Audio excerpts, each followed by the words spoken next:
देवी प्रपन्नार्ति हरे प्रसीद प्रसीद मातर जगतो अखिलस्य प्रसीद विश्वेश्वरी पाहि विश्वम् त्वमीश्वरी देवी चराचरस्य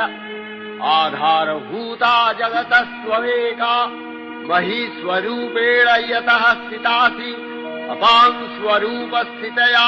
तवैतदप्यायते कृष्णम् अलङ्घ्य वीर्ये त्वङ्वैष्णवी शक्तिरनन्तवीर्या विश्वस्य बीजं परमासि माया सम्मोहितं देवि समस्तमेतत् त्वं वै प्रसन्ना भुवि मुक्तिहेतुः विद्याः समस्ताः तव देवि भेदा स्त्रियः समस्ताः सकला जगत्सु